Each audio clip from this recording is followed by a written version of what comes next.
(3년 6개월) 동안 비가 안 오던 이스라엘에 다시 내리는 그 비는 회복의 비이고 은혜의 비를 상징합니다.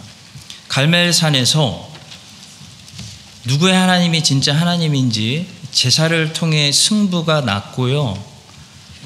그 다음에 이제 회복의 소리, 은혜의 소리가 들리고 있습니다. 그 소리를 다른 사람들은 다 못 들어도 하나님의 사람 엘리야는 듣고 있습니다.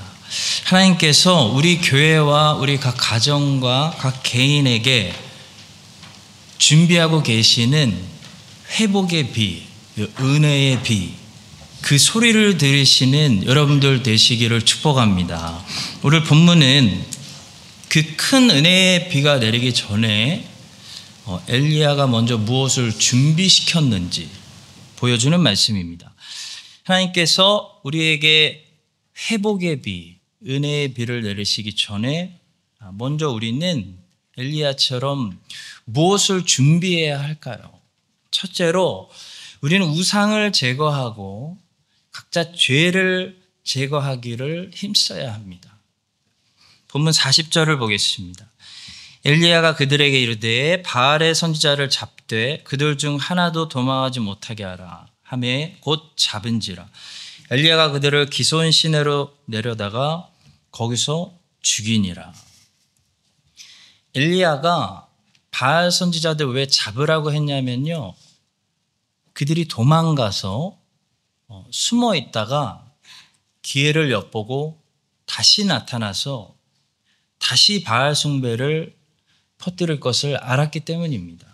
여러분, 죄는 언제 제거해야 되냐면 죄가 아무 응답 안 해주고 우리에게 기쁨을 제공하는 것이 아니라는 사실이 들통났을 때, 그때 도망가지 못하게 하고 싹 잡아다가 제거하고 휴지통에 넣고 버리고 회개해야지, 그때 놔두면요 걔네들이 도망가서 숨어 있다가 기회를 엿보고 다시 등장해서 다시 거짓말하는데 다시 속게 돼요. 죄 지면 죄가 기쁨을 제공할 거야. 너에게 만족을 제공할 거야. 너 행복해질 수 있어 하고 다시 나타나요. 그래서 죄는 언제 회개해야 되냐면 죄가 아무것도 제공하지 못한다는 것이 드러났을 때, 오직 여호와가 나의 하나님이시다 라는 사실이 확인되어졌을 때 죄를 회개해야 됩니다. 보라, 지금은 은혜 받을 만한 때요. 보라, 지금은 구원의 날이로다. 이 말씀은 그렇게 갈멜산에서 하나님의 영광 드러나서 은혜 받았을 때 회개하고 돌이키라는 거예요.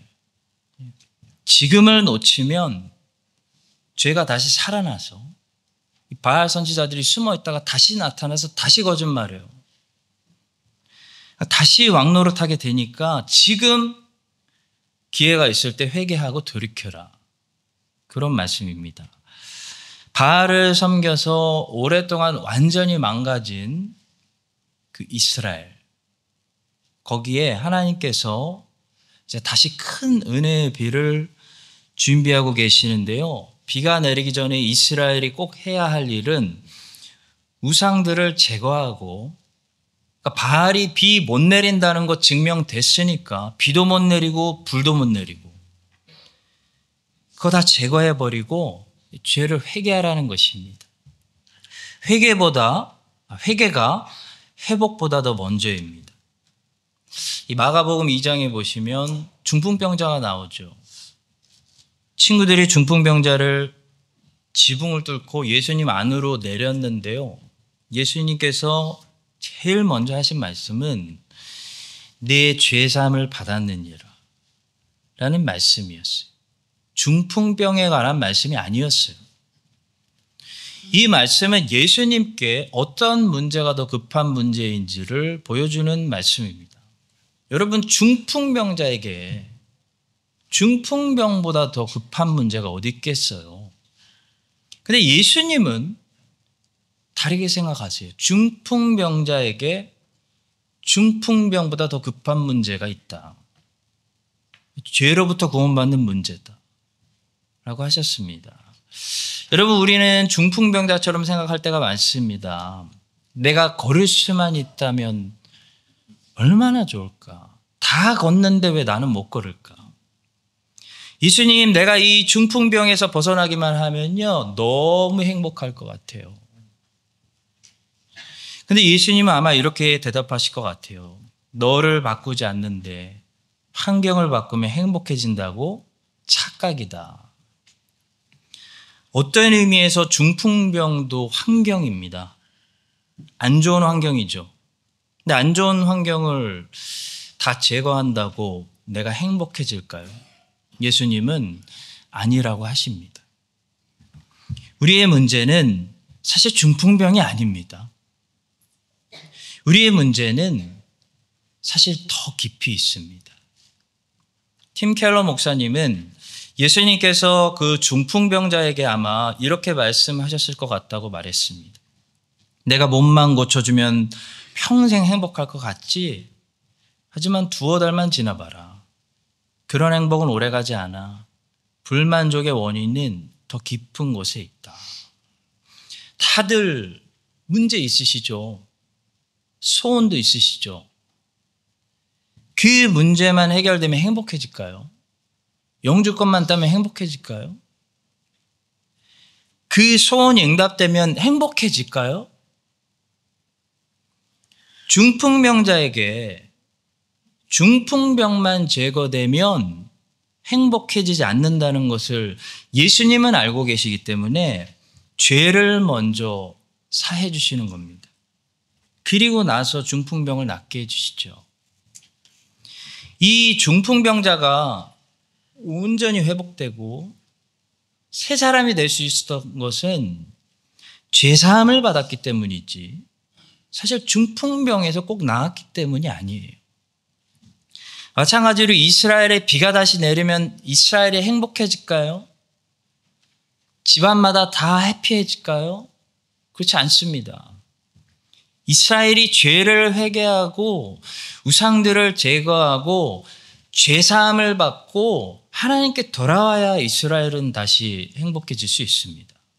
엘리야가 지금 그것을 하고자 하는 거예요.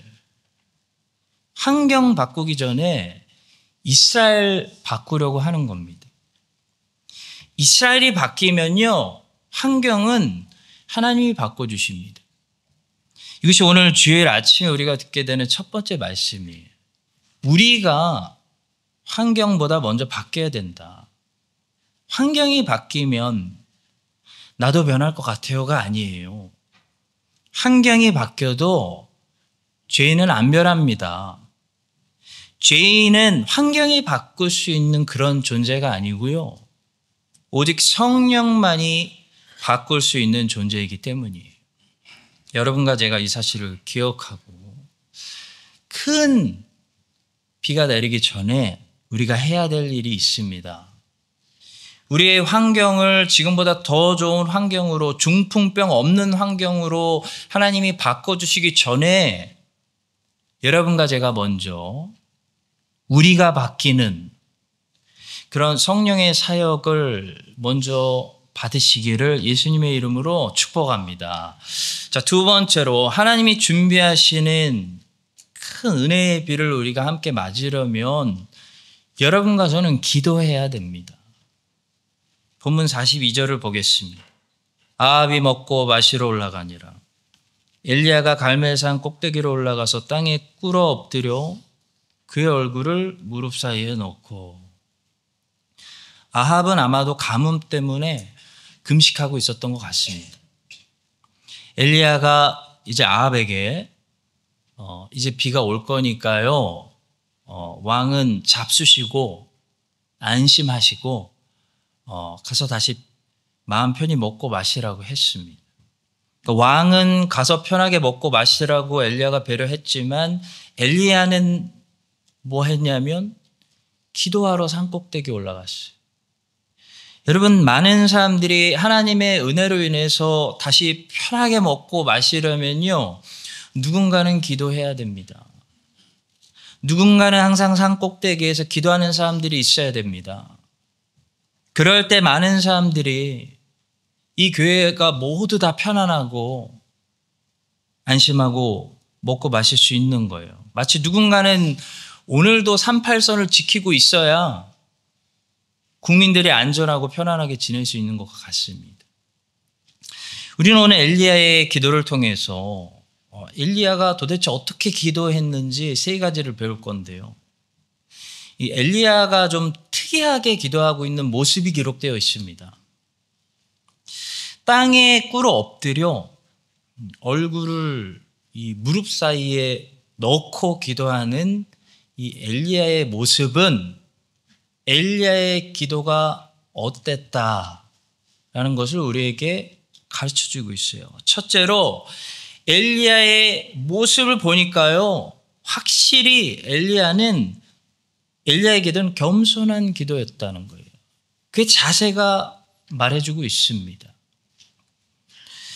엘리야는 조금 전에 하늘에서 불이 내려오는데 크게 쓰임받은 도구였지만 다시 하나님 앞에 자신을 꿇게 만들고 있는 이런 겸손함을 보여주고 있습니다. 여러분, 기도는 겸손의 실천입니다. 우리는 기도할 때마다 다시 겸손해지고, 우리가 기도하지 않는 것은 우리가 사실 교만함을 유지하고 있기 때문입니다. 기도 안 하고 살아가면 우리의 교만은 점점 더 높아져서 하늘을 찌르듯이 교만해지고, 기도하고 살아가면 우리는 계속 겸손해집니다. 찰스 스펄전은 겸손은 자신의 상태나 상황에 대한 정확한 평가라고 말했습니다. 그러니까 겸손할 때 우리는 선해지는 것이 아니고요, 착각에서 벗어나는 거예요. 겸손할 때 우리는 의로워지는 것이 아니고요, 마땅한 우리의 모습으로 돌아오는 거예요. 내 위치, 내 자리로 돌아오는 거예요. 겸손은 선한 행위가 아니라 피조물의 마땅한 행위입니다. 오히려 겸손하지 않을 때 우리는 항상 교만이라는 착각 속에 있는 거죠. 모세는 처음에 자기를 너무 높이 평가했어요. 그래서 하나님께 쓰임받지 못했고, 나중에는 자기를 너무 낮게 생각했기 때문에 쓰임 받으려고 하지 않았습니다. 모세가 40살 때는 내가 아니면 누가 이 일을 하겠어요? 라고 생각했던 것 같아요. 왜냐하면 사도행전에 이런 말씀이 있어요. 그는 그의 형제들이 하나님께서 자기의 손을 통하여 구원해 주시는 것을 당연히 깨달으리라고 생각하였으나 의외로 그들이 깨닫지 못하였더라. 이 말씀은요, 모세가 40살에 자기를 이런 존재로 생각하고 있었다는 것을 말해줘요. 하나님이 나를 쓰시지 누굴 쓰셔. 다들 노예인데 나밖에 없지. 내가 안 하면 이 일을 누가 하겠어요.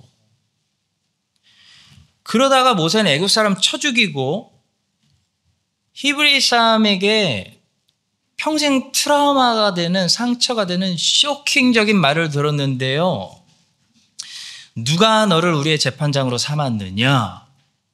그 말 한마디가 모세에게 트라우마가 돼가지고 이스라엘에게 다시 돌아가려고 하지 않았습니다.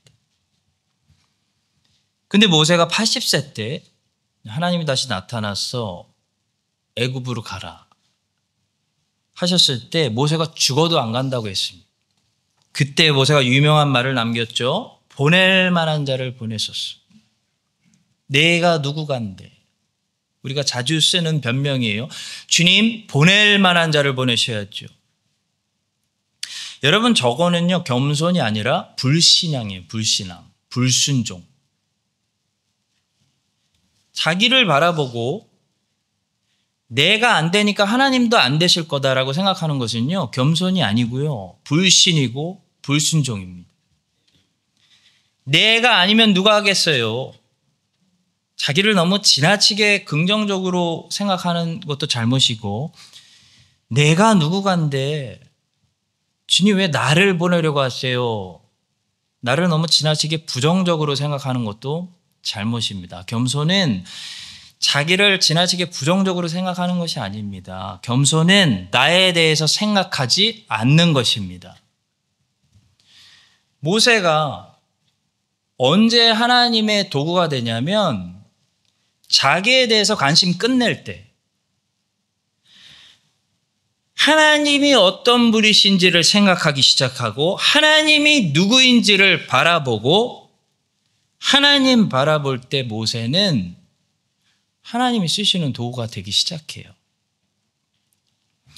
엘리야는 방금 전까지 하늘에서 불 내리는 일에 쓰임받고 와서 다시 꿇었습니다. 엘리야는 다시 자기 마땅한 위치로 돌아온 거예요. 엘리야는 자기를 너무 긍정적으로도 높이, 자기를 너무 부정적으로도 낮게 생각하고 있지 않습니다. 엘리야는 자기에 대해서 관심 끊었습니다. 엘리야는 다시 하나님께 집중하고 있는 거예요. 이것이 겸손이고 이것이 기도입니다. 여러분과 제가 하나님이 우리를 향해 큰 비를 준비하실 때 다시 겸손히 우리의 위치로 돌아와야 돼요. 우리의 마땅한 위치로 돌아와서 자아에 대해서 관심 끄고 하나님이 누구신지를, 우리 가운데 계시는 왕이신 하나님이 누구신지를 날마다 묵상하는 그런 기도하는 백성으로 큰 비맞을 준비하시는 그런 교회 되시기를 예수님의 이름으로 축복합니다. 자, 두 번째로 엘리야의 기도는 하나님을 경외하는 기도였어요. 그의 자세가 그것을 우리에게 보여주고 있어요. 기도 시간은 쉽게 말하면 하나님의 포스를 느끼는 시간입니다. 기도는 구약으로 하면요, 거룩한 포스가 느껴지는 성소에 들어가는 일이에요. 기도는 종교개혁자 칼빈의 말로 하면요, 하나님 앞에 피조물이 서는 시간이에요. 따라서 우리가 성공적으로 기도한다면 우리의 자세와 포즈에 어떤 영향을 받을 수밖에 없습니다. 엘리야가 지금 무릎을 꿇고 머리를 이 다리 사이에 넣었다는 것은요, 그가 지금 누구 앞에 있다는 걸 보여주는 거예요. 하나님 앞에 있다는 것을 보여주는 거예요. 피조물이 창조주 하나님 앞에 왔는데 어떻게 고개를 들고 서 있을 수 있겠어요? 사도 요한은 하나님의 임재 앞에서 죽은 자처럼 엎드려졌다고 자기 경험을 기록했습니다. 죽은 자처럼 엎드려져서 이 시체가 흙하고 하나가 되듯이 낮아질 수 있는 가장 낮은 곳까지, 땅보다 더 낮은 곳까지 낮아지는 경험을 한 거예요. 하나님의 임재를 만나니까. 여러분, 기도는 하나님의 임재를 발견하기 때문에 그분을 다시 경외하게 되는, 경외심을 가지게 되는 것을 말합니다. 사실 하나님은 어느 곳에나 임재하십니다. 그것을 신학적인 용어로 omnipresence, 하나님의 편재하심이라고 우리가 불러요. 자, 그런데 우리가 하나님이 지금 이곳에도 계시다는 사실을 잊고 살아가잖아요. 그렇게 살다가 문득 하나님이 여기 계시다는 것을 발견했을 때, 문득 내가 사실 지성소 안에서 걷고 있었다는 것을 발견했을 때, 나는 쇼핑센터를 걷고 있다고 생각했는데 내가 지성소 안에서 걷고 있었다는 사실을 깨달았을 때 느끼는 것을 경외심이라고 불러요. 야곱이 베델에서 지치고 힘들고 엉망이어서 상태가 돌 베고 잠이 들었습니다. 야곱의 상태는 지치고 피곤하고 엉망진창이었어요. 근데 거기서 야곱이 꿈을 꾸고 사닥다리로 나타나신 예수님을 보고 아침에 일어나서 무엇을 느꼈냐면요, 경외심을 느꼈어요. 왜냐하면 문득 거기서 뭐를 발견했냐면 하나님의 임재를 발견했기 때문이에요. 야곱이 잠이 깨어 이르되 여호와께서 과연 여기 계시거늘 내가 몰랐구나. 이에 두려워하여 이르되 두렵도다 이것이요. 이것은 다름 아닌 바로 여기도 하나님의 집이요 이는 하늘의 문이로다. 16절은 임재에 관한 고백이고 17절은 경외에 관한 야곱의 신앙 고백이에요. 야곱은 그래서 자기가 하나님의 임재를 발견하고 하나님을 처음으로 하나님 앞에 서는 그 두려움, 그 경외심을 느꼈던 그 장소를 베델이라고 불렀는데, 여러분 베델은 집이라는 뜻을 가진 베이트와 하나님이라는 뜻을 가진 엘의 합성어입니다. 베델. 그래서 베델은 하나님의 집이라는 뜻이에요. 내가 하나님의 집에 있었구나. 내가 세상의 지성소 안에서 걷고 있었구나. 내가 그냥 운전하고 있다고 생각했는데 내가 하나님 앞에 있었구나. 이게 베델의 야곱의 신앙 고백이에요. 세례 요한의 아버지 사가랴도 이 성소에 들어가서 기도하는데 갑자기 향단 우편에 천사가 나타났다고 누가는 기록했습니다. 주의 사자가 그에게 나타나 향단 우편에 선지라. 근데 사실 저기에 나타나라고 번역된 단어는 헬라어로 이런 의미라고 청교도 주석가 중에 가장 훌륭한 주석가 중에 한 사람인 매튜 풀은 이렇게 말했습니다. 그에게 나타나라고 번역한 어구는 헬라어로는 그의 눈에 띄었다는 의미다. 사실 천사는 이미 거기에 있었다. 여러분, 우리가 기도할 때 비로소 하나님이 움직이시는 것이 아니고요. 우리가 기도할 때 움직이고 계시는 하나님을 우리가 비로소 보게 되는 것이에요. 우리가 기도할 때 하나님이 여기에 오시는 것이 아니라 우리가 기도하면 이미 여기에 임재하고 계시는 하나님을 우리가 다시 문득 발견하게 되는 것이.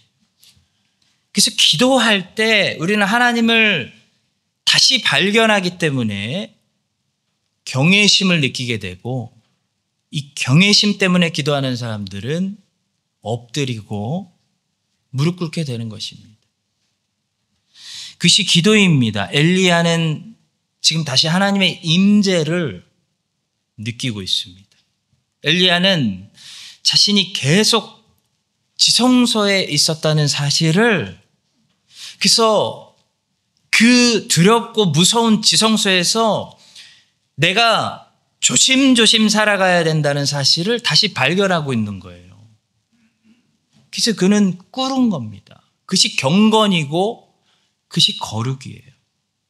여러분과 제가 하나님께서 준비하시는 큰 비를 맞기 전에 우리가 회복해야 할 것은, 우리가 정신이 팔려서 세상에서 놓치고 있었던 우리의 집과 우리의 활동 무대와 우리가 운동하는 장소와 우리가 친구를 만나는 그 장소가 베델, 하나님이 계신 하나님의 집이었다는 사실, 하나님이 여기 계시다는 사실, 아니 우리가 하나님의 집에 살고 있었다는 사실, 하나님이 처음부터 우리의 향단 오른편에서 우리를 주목하고 계셨다는 사실, 우리가 두렵고 떨리는 마음으로 조심조심 걸어가야 되는 지성소 안에서 걸어가고 있었다는 사실을 다시 깨닫고 그분의 임재 앞에서 두려운 마음을 다시 가지고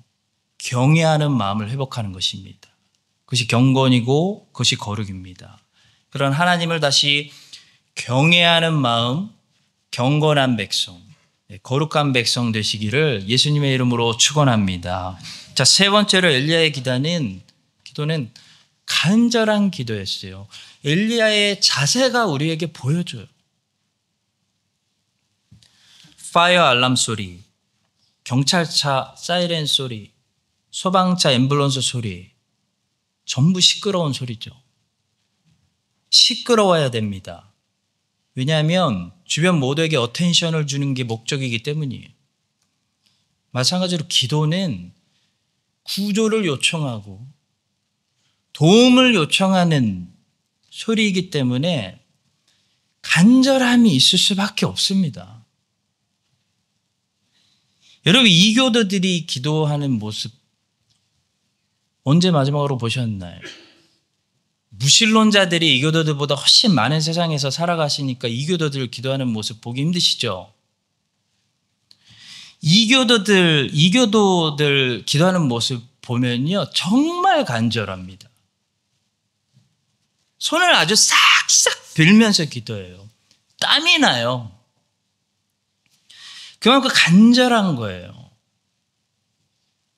엘리야가 무릎을 꿇고 머리를 다리 사이에 넣었다는 것은 엘리야가 지금 간절하게 기도했다는 것을 우리에게 보여줍니다. 여러분, 기도할 때는 이게 기도이기 때문에 간절할 수밖에 없어서 손을 들기도 하고 비명 지르기도 하고 손을 그냥 싹싹 빌기도 하고 몸을 앞뒤로 흔들기도 하다가 좀 어지러워서 옆으로 흔들기도 하고 무릎을 꿇기도 하고 엎드리기도 하고 일어서기도 하는 것이 정상이에요. 리차드 백스터 목사님은 말했습니다. 만약 당신의 집이 불에 타고 있다면 당신은 사람들로 하여금 예의 바르고 칭찬하는 톤으로 소리를 조절할 때와는 다른 방법으로 말하게 허락할 것이다. 불이야! 라고. 침이 넘어가네. 불이야! 라고 하겠죠. 불입니다. 라고 안 하겠죠. 이찬수 목사님은 한나와 분인나를 비교하면서 한나에게는 있고 분인나에게는 없는 게 있구나. 한나는 고통이 있어서 그 고통이 간절한 소원을 줘서 기도하는 사람으로 만들었고 분인나는 간절한 소원이 없어서 기도를 배우지 못했다고 다음과 같이 말했습니다. 먼저 한나에게는 자기가 경험하고 있는 이 문제 해결에 대한 간절함이 있었다. 또 중요한 것은 그 간절함을 가지고 기도라는 도구로 하나님 앞에 나아가는 모습을 보여주고 있다는 것이다. 고통과 문제가 있어야지만 우리에게는 간절한 소원이 생기고 여기서 벗어나고 싶다. 하나님의 자녀에게 간절한 소원이 있을 때 하나님의 자녀는 비로소 이 땅에서 기도라는 것을 배우게 됩니다. 여러분, 아무런 문제 없어 보세요. 한 10년 동안 형통해 보세요. 그러면 반드시 10년 안에 잊어버리는 게 하나 생기는데 바로 여러분 기도를 잊어버리게 될 거예요. 기도? 그게 뭐였더라? 어떻게 하는 거였더라? 문제 없으면 기도의 무기가 녹슬게 됩니다. 하나님은 기도를 가르쳐 주시려고 우리에게 하나 풀면 또 새로운 문제를 주시고 그 문제에서 벗어나기를 바라는 그 간절한 소원을 주시는 거예요. 오카는 목사님은 우리의 이 간절함을 빼앗아가는 것이 적당주의라고 생각하셨는데요. 우리는 언제 적당주의자가 되고 미지근한 사람들이 되냐면 큰 문제가 별로 없을 때, 별로 간절한 게 없을 때 적당주의자가 되고 맙니다. 예수님의 기도가 아버지의 뜻대로 하옵시고 내 뜻대로 마옵소서라는 뜨거운 기도였다면, 비신앙인의 기도는 하나님의 뜻대로 마옵시고 내 뜻대로 하옵소서라는 차가운 기도예요. 근데 미지근한 적당주의자들의 기도는 아버지의 뜻대로 하옵시고 내 뜻대로도 하옵소서. 미지근한 기도예요. 이것도 아니고 저것도 아니고. 적당주의 신앙은 세속주의입니다. 하나님도 사랑하고 세상도 사랑하려는 매우 간사한 마음의 처신입니다. 천국이 있으면 그곳에도 가고 동시에 세상에서도 재미를 보겠다는 욕심에서 나오는 것입니다. 그러나 성경은 뭐라고 얘기하냐면요, 천국은 침노하는 자들에게 베풀어진다 라고 말하고 있고, 존 번연은 그 천국은 침노하는 자들에게 베풀어진다라는 것을 철로 역정에서 어떻게 표현했냐면 이렇게 표현했어요. 빛나는 금 옷을 입은 사람들이 행복하게 궁전 안에서 걸어 다니고 있었어요. 그 궁전 문 밖에 있는 사람들이 그걸 보고 부러워하면서도 못 들어가고 구경만 하고 있었는데, 왜 그러냐면 이 궁전 안에 함부로 못 들어가도록 지키고 있는 무장한 군사들이 있었어요.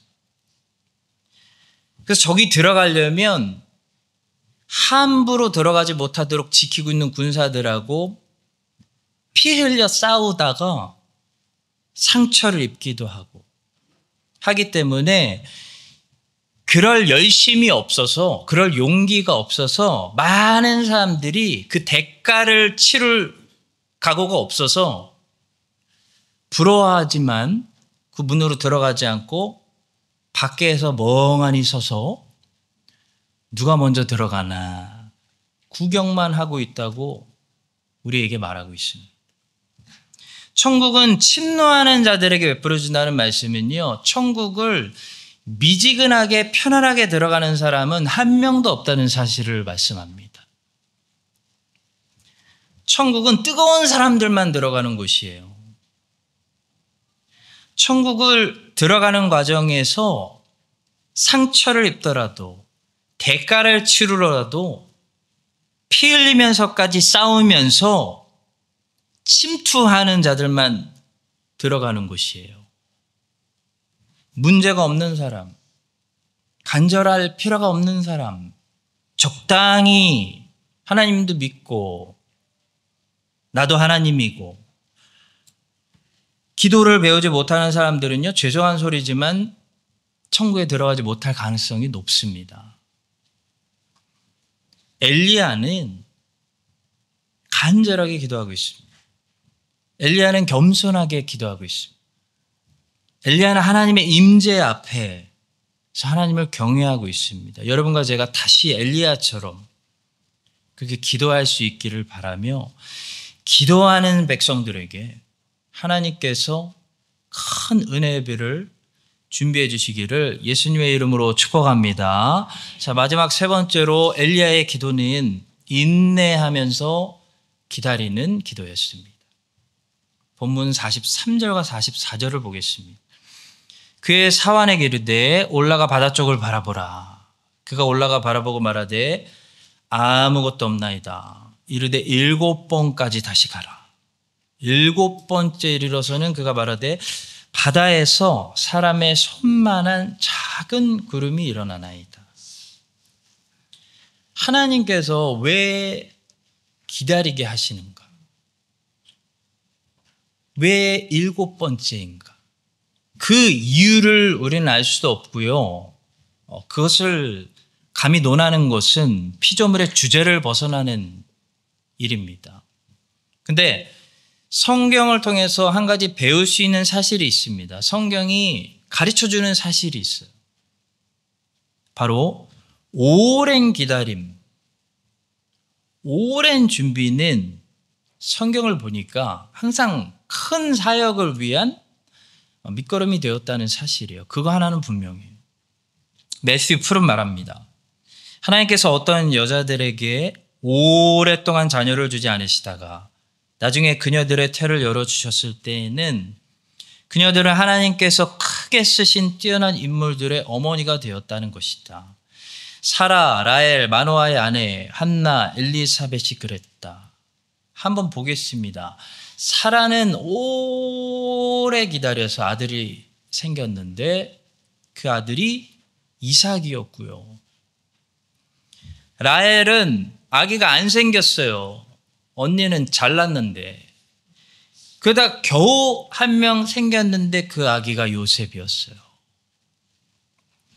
마노아의 아내도 불임이었는데 나중에 아기를 주셨는데 삼손이 태어났고요. 한나도 아이가 없다가 늦게 주셨는데 그 아이가 바로 사무엘이었고요. 엘리사벳도 늙어서 아들을 기적으로 주셨는데 그 아이가 세례 요한이 되었습니다. 전부 큰 사람들이죠. 사랑하는 성도 여러분, 인내와 기다림은 분명히 고통스러운 재료예요. 근데 절대 하나님의 백성들에게 해로운 재료는 아닙니다.